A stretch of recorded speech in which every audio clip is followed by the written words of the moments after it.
Yahoo! No.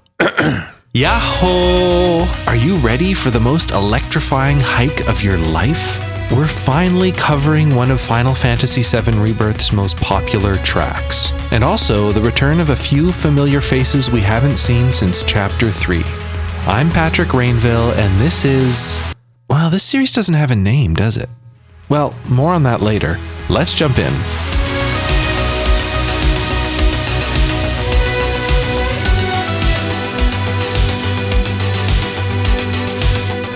With all of the Corel region's side quests wrapped up, we can finally continue on to Mount Corel.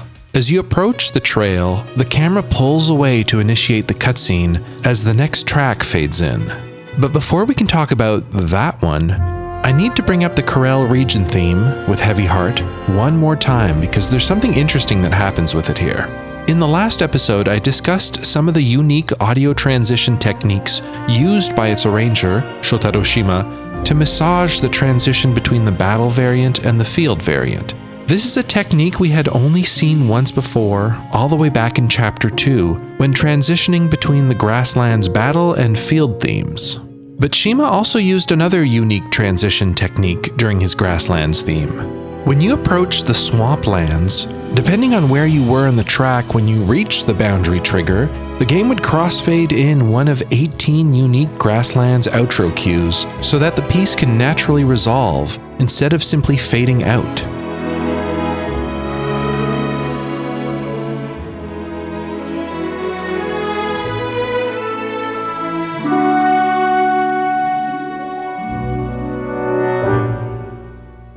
Well, Shima's done the exact same thing again. As you approach the boundary that triggers the cutscene, the game crossfades in one of 16 discrete audio files, each one a different conclusion to With Heavy Heart, so that regardless of where you are in the piece, the system will choose the closest outro so that the music can naturally resolve.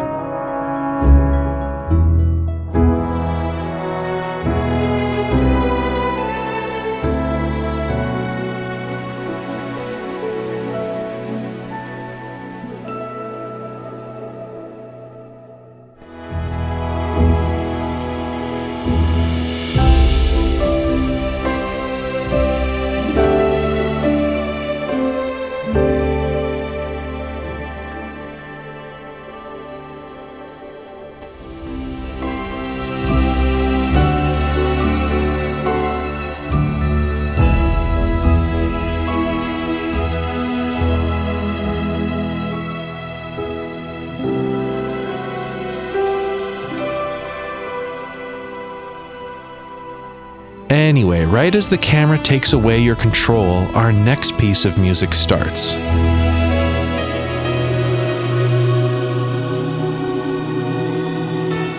We open on a reverb-drenched piano introducing the piece's main melody. Spacious synth pads and oohing vocals add to the music's relaxed, meditative atmosphere.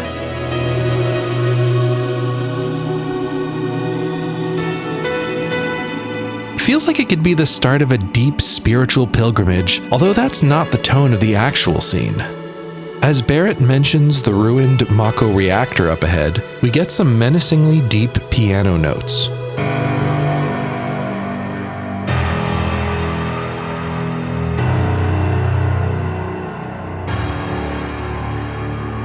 While the melody itself isn't connected, the use of low sustained piano notes creates a strong parallel with both the Shinra theme and the Mako theme.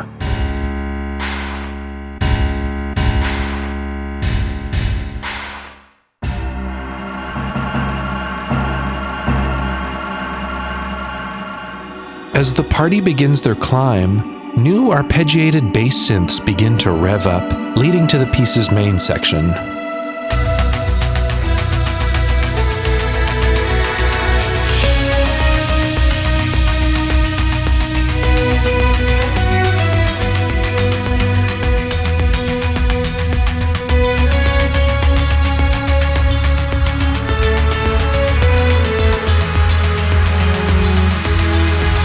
The piano melody, alluded to in the intro, fully develops into arguably Rebirth's catchiest hook, thanks to an accompanying synth layer and some strings.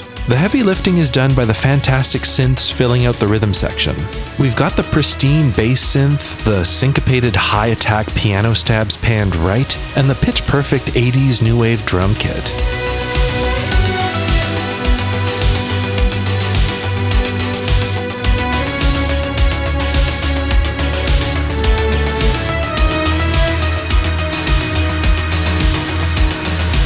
But it's the organic touches that really elevate Mitsuto Suzuki's best tracks. As more synth arpeggios get added to the mix, we also hear some wonderfully elastic violin lines, once again most likely performed and possibly ad-libbed by Asuka Mare. Next, the piece introduces a new, slower melody, which to me sounds like a nod to the FF7 main theme, at least in the first half.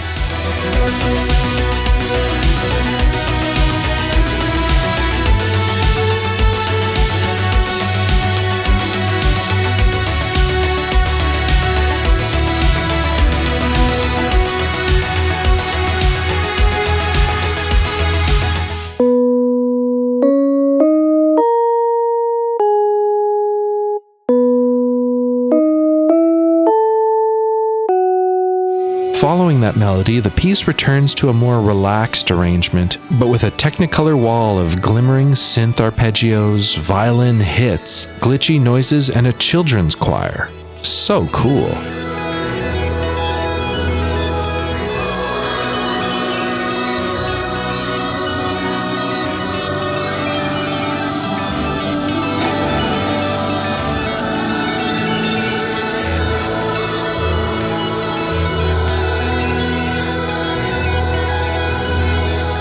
To me, this section sounds like an underwater scene with schools of colorful fish swimming by. We've got some Bluegoos and Sahagins grooving off to the side, Tifa's practicing her dolphin blow technique, and I'm straight up high-fiving Mr. Dolphin.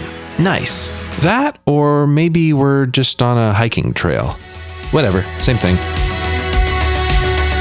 As the track builds up again, the second melody returns, paired with the violin more prominent and passionate than before.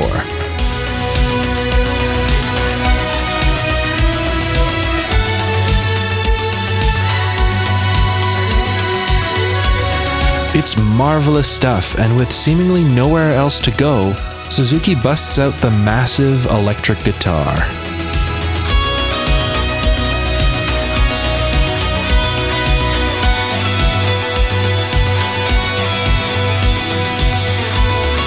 Just huge. This is a truly massive track that immediately grabs you and does not let go. A Rebirth all-timer for sure, and possibly the most overt case of a Rebirth track single-handedly elevating a pretty light and forgettable sequence into one of the game's most memorable. And I'm a little conflicted about that.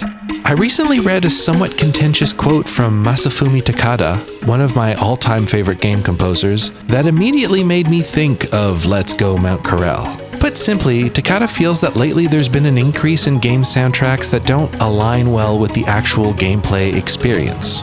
He continues, "It's not that a cohesive game is being made, it's that the playing experience and the music is out of sync." I don't know what scores Takada was passive-aggressively talking about here, but as a surface-level read of Let's Go Mount Corel and its in-game application, I think it could fit the bill. This is some damn good music, but it is almost comical how unbothered it seems to be of the somewhat tragically desecrated remains of the once popular Corel hiking trail and of the party's light-hearted and leisurely paced expedition. Maybe you could say it evokes the spunky energy of our newest and perkiest party member, Yuffie, except she zooms off ahead and is deliberately not even present for the majority of the sequence. And don't get me started on the battle variant.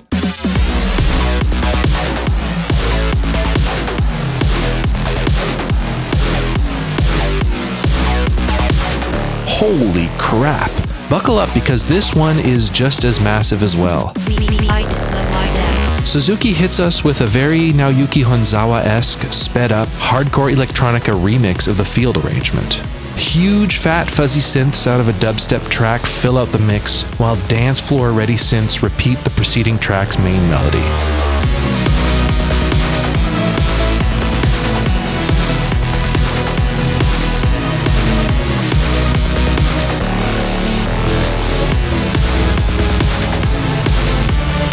Short, syncopated piano stabs are panned left, while a completely different vintage synth with its own syncopated rhythm is panned right. The two mesh together to give the track a real Tekken vibe, which coming from me is always meant as a massive compliment.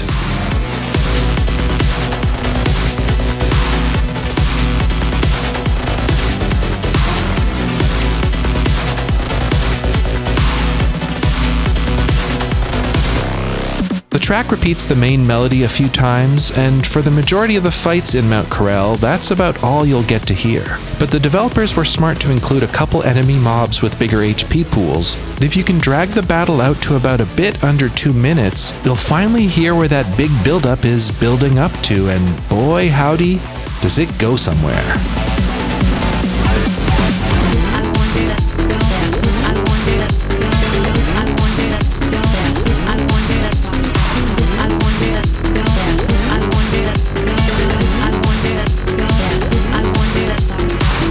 Baby Tidus, I'm so in love with this part. We've ascended from the Tekken stage and we're flying up into outer space, into the techno rave-filled world of 1997's shmup classic Einhander.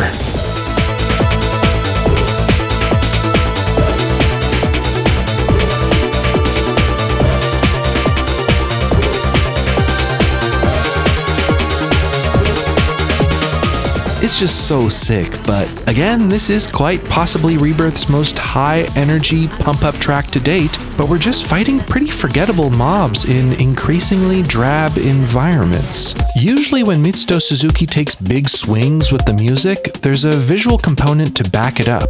But here, the disconnect is so strong. So what gives? The only thematic rationale I can think of for such wild audio-visual juxtaposition is if you look at the collapsed expressway sequence from Final Fantasy VII Remake. That's another sequence where the fantastic music, both Collapsed Expressway and the equally Tekken-orific High Five, are dramatically overcompensating for pretty simplistic traversal of a ruined highway. That sequence, which I should add should be fresh in our minds since Rebirth intentionally reminded us of it during the Seashell side quest last episode, is first and foremost about Cloud and Aerith bonding. This track's name, Firework Blade in English and Magical Bloom in Japanese, specifically refers to Aerith and Cloud's synergy ability, which is a big clue that, yeah, this lighthearted Mount Corel hiking sequence is absolutely trying to channel a similar energy to the one in the Collapsed Expressway in Remake. So if we look at both these Remake and Rebirth sequences, with all of the strong contrast and juxtaposition that they respectively entail, what are they telling us about the story and about the characters?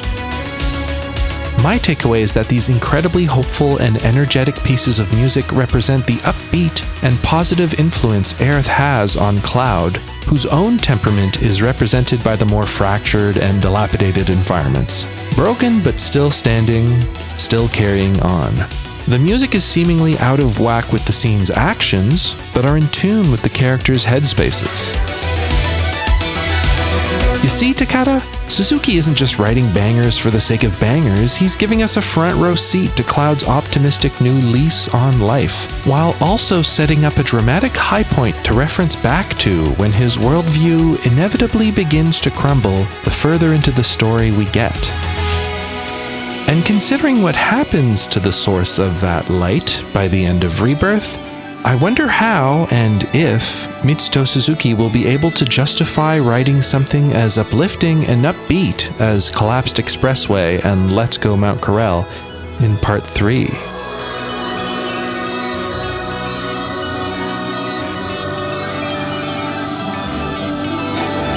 At the end of our climb, we arrive at a helipad where we meet up with a couple familiar faces.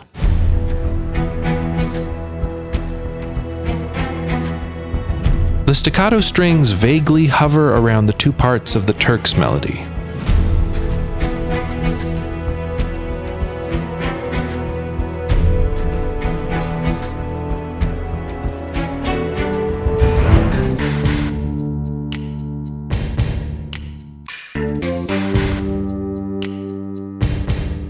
As Elena steps out of the helicopter, the strings temporarily speed up.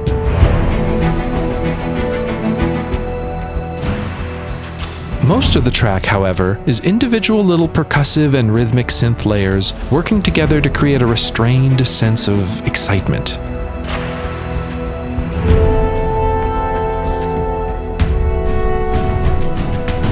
This is a suitable way to evoke the Turks, since even though their three-note melody is what usually comes to mind, it's worth noting that the 1997 Turks theme is predominantly just percussive layers with no chords or melodies present.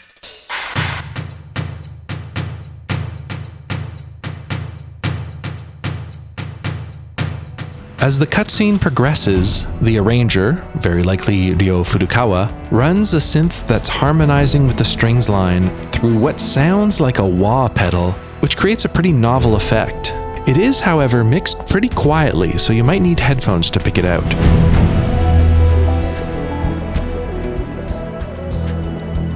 While that plays, Elena is discussing how strange it was that the black robes reacted strongly to this area near the old Mako reactor. There's also a close-up shot of Cloud's Mako-infused eyes during all of this, right when the wah effect is most pronounced. Before taking off again, Elena calls up an old mechanical friend to keep us company. Folks familiar with the remake score probably knew what was coming the second the music started.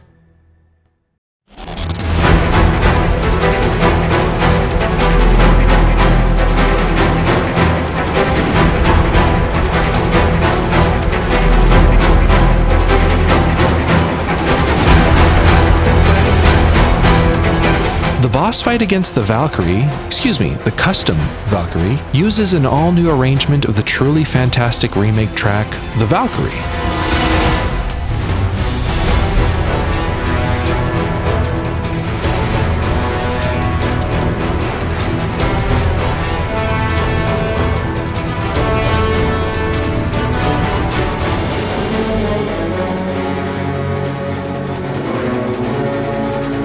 The Valkyrie theme was a bit of a black sheep in Remake.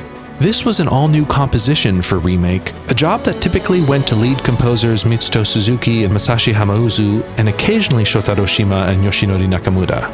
But this time, it went to Keiki Kobayashi, a veteran of the Ace Combat series, who otherwise had very little involvement with the remake score. But all the real gangsters already knew that since they watched Midgar Mysteries. That's right, you know what it is.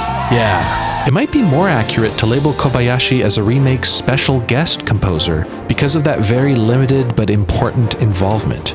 And he really knocked it out of the park with this one. The Valkyrie is a sweeping, highly dynamic piece that effortlessly blends beautiful live orchestra, synthetic percussion, and chugging electric guitars. Square wanted that Ace Combat sound for their helicopter boss battle, and Kobayashi absolutely delivered. There are also so many dramatic different phases to the music, making its near 9-minute runtime on the OST just fly by.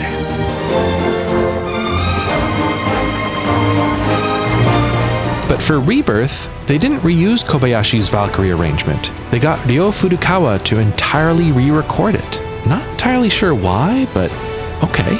It still sounds quite similar to the original, although Furukawa's changed the order of some of the phases and trimmed a lot of it out.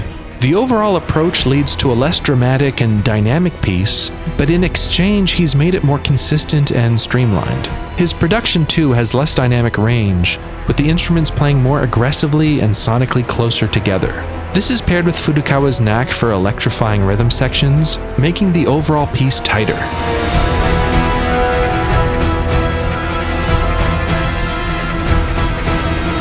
It also brings it in line sonically with the increasingly well-established Furukawa sound we've heard in Duel with the Divine, Mithril Golem, and across the Final Fantasy XVI score. All told, it's a solid arrangement of the Valkyrie. A little worse in some ways, arguably a bit better in others, but really it's quite similar and channels most of the same emotions as the original. For example, as a thought experiment, let's try watching that opening cutscene again, but this time I'm going to play the original Valkyrie. Notice how well this one syncs up too.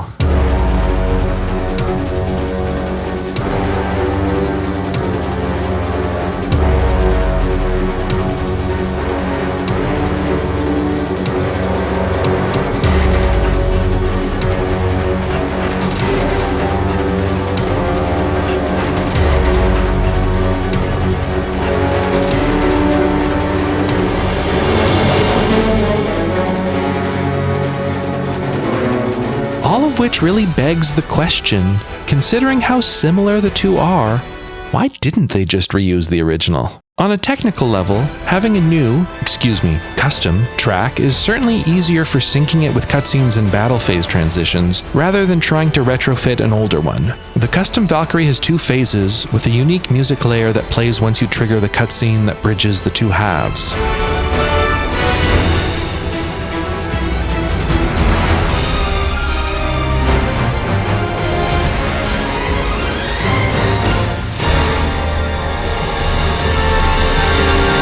But the original Valkyrie also had even more dynamic phases. Surely it would have been less work to finesse one of those than to create a whole new but similar arrangement, no?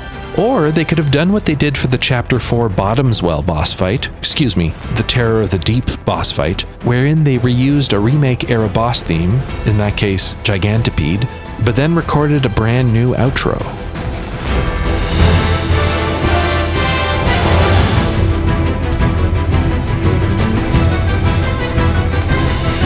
Wait, hang on. Why did they repurpose a remake track for Bottomswell, an important boss fight from the original game, but created an all-new arrangement for this reskinned remake boss that never happened in the original? Huh? Listen, I love Gigantipede, but that Bottomswell fight probably deserved its own boss arrangement. At least more so than the custom Valkyrie, right? But maybe there's another reason they remade the Valkyrie that has less to do with Rebirth and more to do with Part 3. At the top of this episode, and in Part 28, I discuss Shotaro Shima's experimentation with new types of dynamic music transitions. These are used very sparingly in Rebirth, and feel somewhat unnecessary or overkill in such an already rich and technologically advanced score. I posited that this tech is being tested for potentially broader applications in Part 3 and beyond. In the same way, I wonder if having Ryo Furukawa so similarly rearrange Keiki Kobayashi's Valkyrie is another experimental test case for Part 3. And what exactly are they experimenting with? What else? Cost-cutting measures.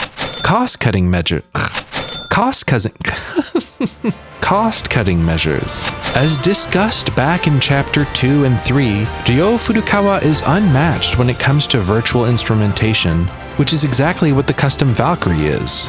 Just like with most of his tracks, I doubt there's a single live instrument in that mix, but it sounds very convincing, and more importantly, it just sounds good.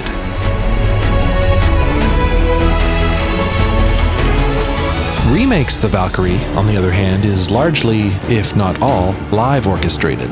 To me, it sounds better, definitely. The strings have so much more emotion and expressivity, the cello and brass in the outro are so warm.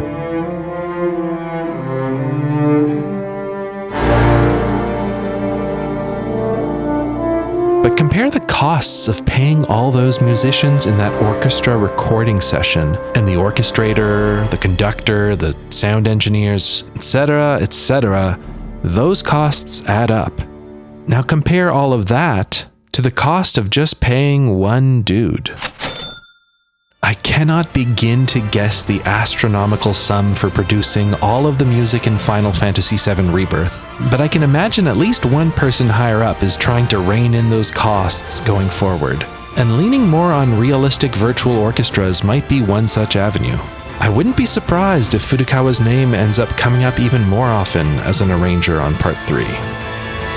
Anyhow, landing the killing blow on the boss triggers a unique, very Furukawa-sounding dramatic outro.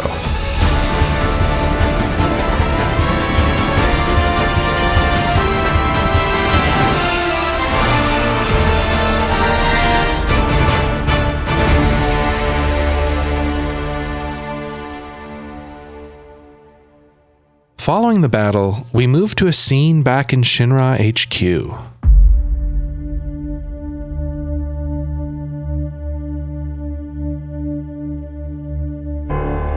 This is undoubtedly a Yoshitaka Suzuki arrangement, who's had a monopoly on scoring these ominous Shinra cutscenes up until now in Rebirth.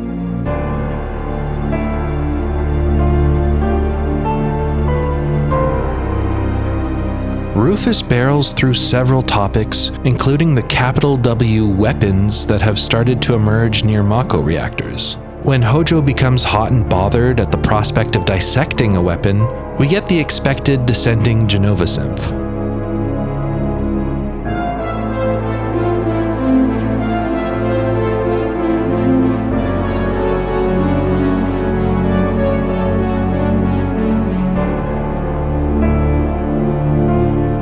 As Scarlet interjects, we introduce an electronic drum kit and some additional synth arpeggio layers.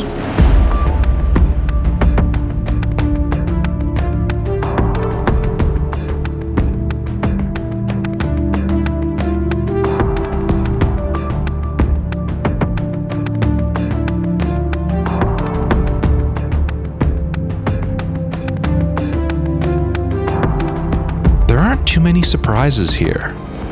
As the president declares his expansionist intentions and demands of his cronies absolute loyalty, gee, that sure sounds familiar, the track ends on a dramatic and very menacing version of the primary Shinra leitmotif.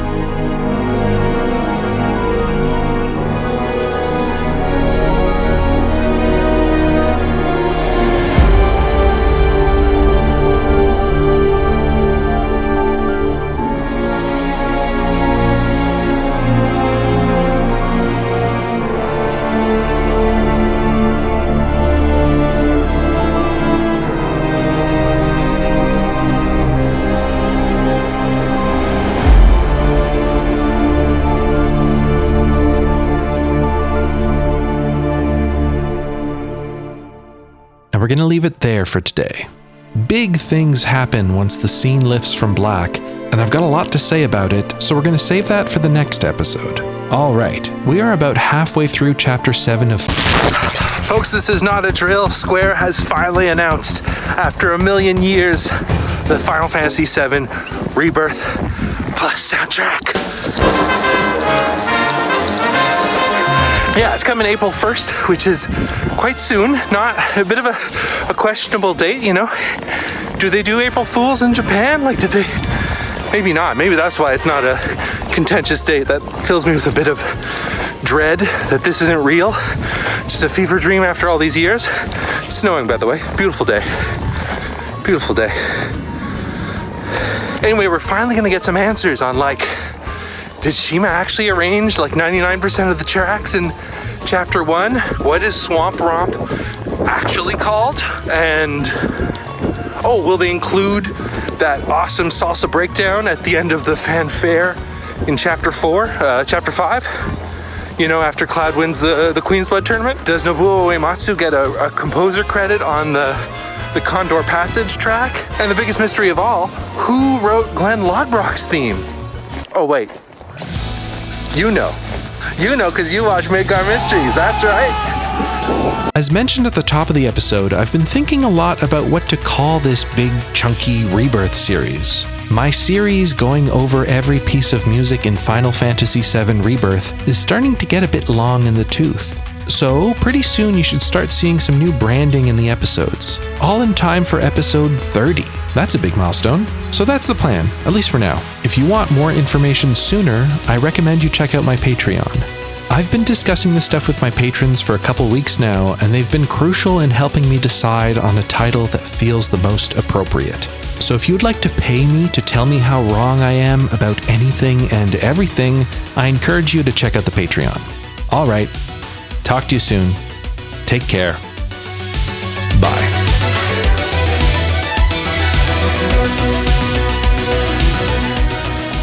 Sounds like it's going to be 5 discs, which is definitely not enough to, pretty sure that's not enough to cover all the missing tracks. That feels like nowhere near enough, but hey, we'll get the good stuff. We'll get the good stuff. I hope all of my top 10 most wanted plus tracks make it on there. I'll be sad if they don't. Yeah, it's really coming down now. Yeah, I've got big plans for the channel with this. I've been sitting on a couple ideas for a long time, and it's soon going to be time to pull the trigger on those. So keep an eye out, or an ear out. Keep both out.